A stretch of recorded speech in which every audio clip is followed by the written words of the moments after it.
अस्सलाम वालेकुम नाज़रीन, मैं हूं तौकीर खान एडवोकेट। आप देख रहे हैं मेरा यूट्यूब और फेसबुक चैनल। उम्मीद करता हूं सब खुश होंगे और महफूज भी।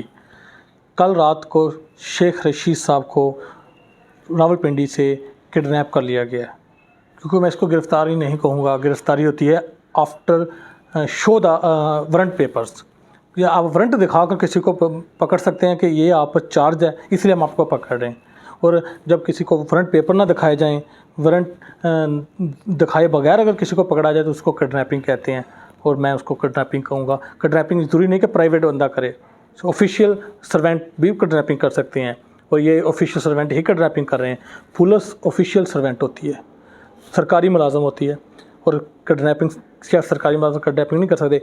जो अकॉर्डिंग टू लॉ ना चले, जो कानून के मुताबिक ना चले, जो आइन के मुताबिक ना चले, जो किसी को आए बिला वजह पकड़ ले, तो फिर वो क्या होता है, वो किडनैपिंग होती है।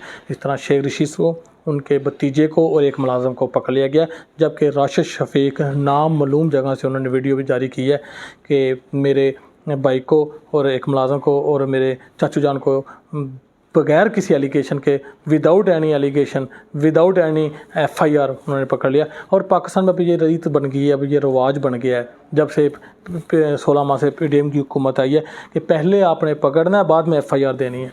जबकि कानून ये कहता है कि आप फर्स्ट एफआईआर दें, उसके बाद उनको वारंट दिखाएं और जाके पकड़ें। पहले एफआईआर, विदाउट एफआईआर कैसे पकड़ सकते हैं, बगैर वारंट के आप कैसे पकड़ सकते हैं। लेकिन पाकिस्तान में पहले पकड़ लिया जाता है, बाद में फिर सोचा जाता है कि अब इस पर एफआईआर कौन सी दे, कौन सा इस पर चार्ज लगाएं, कौन सा इसने जुर्म किया। पीछे देखा जाता है फिर जो मुनासिब होता है, या जहाँ से आर्डर आता है, आपको सबको पता ही है कहाँ से आर्डर आता है, वो आर्डर के मुताबिक फिर चार्ज लगाया जाता है।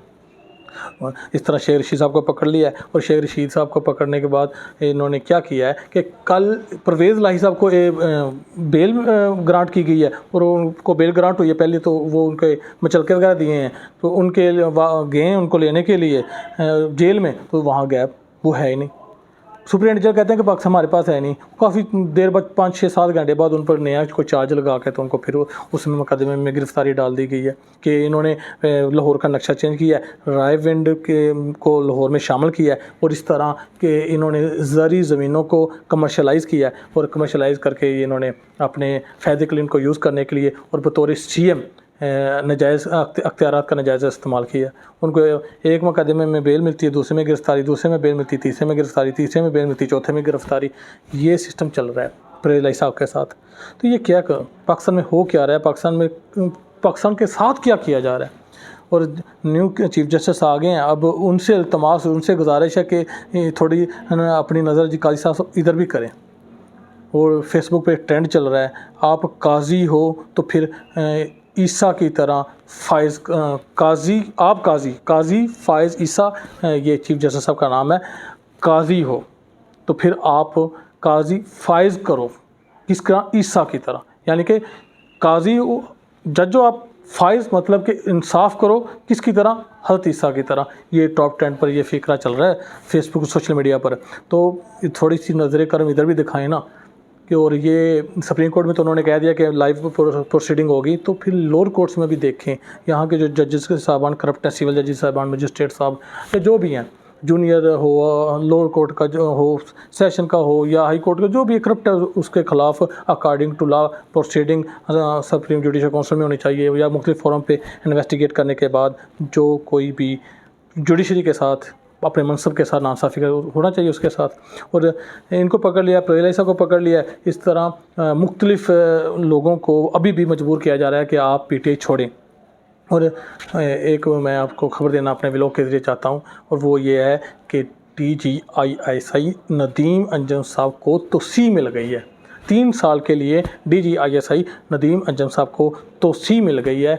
और ये तोसी क्यों दी गई है, ये तोसी आर्मी चीफ़ सैयद आसम मुनीर साहब ने दी है, और क्यों दी है ये आप सबको पता है। नदीम अंजम वही हैं जिन पर एलिगेशन है, ये सच है या झूठ है ये अल्लाह पाक की ज़ात जानती है, कि नदीम अंजम ने थप्पड़ मारा था इमरान खान साहब को 9 अप्रैल की रात, जब इनके ख़िलाफ़ अदम तमाद आई थी और ये आ नहीं रहे थे। और फिर वो बार बार स्पीकर कौमी असम्बली बार बार जा रहे थे, वज़ीर-ए-आज़म हाउस से वो आ रहे थे पार्लियामेंट। ये कम से कम 6 से 7 चक्कर लगे थे उन्होंने और हलचल मच चुकी थी।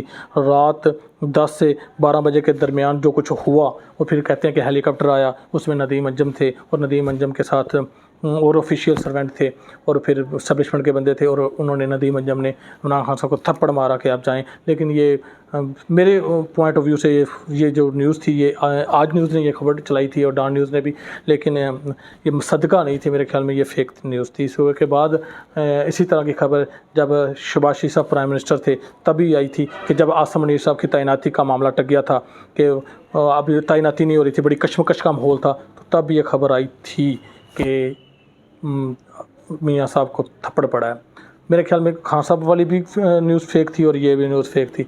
इस तरह के हालात व वाक़यात के मुताबिक और सबसे बड़ी डीजीसी जनरल फैसल नसीर की एक्सटेंशन भी हो गई है। उनकी एक्सटेंशन का कोई टाइम पीरियड फिक्स नहीं किया गया और उनकी भी एक्सटेंशन हो गई है, और उनकी एक्सटेंशन पीटीआई के लिए परेशानी का बाइस है, क्योंकि वो जो उनका थिंकिंग है फैसल नसीर साहब की वो ओपन है। तो बाकी अल्लाह पाक सबको हिदायत दे, अल्लाह पाक पाकिस्तान के हालात पर करम करे। इस्टेब्लिशमेंट भी हमारी है, ये सब फैसल नसीर, नदीम अंजम, आसिम मुनीर, ये पाकिस्तानी है और मुहब्बे वतन है और पाकिस्तान के शहरी हैं, और पाकिस्तान से हो सकता है ये हमसे ज़्यादा मोहब्बत करते हों और ये पाकिस्तान का फ़ायदा देख कर पाकिस्तान जो फ़ायदा हो वही कर रहे हों और हमें समझ ना आ रहे हो। पाकिस्तान की बका की दुआ है। अल्लाह हाफ़िज़।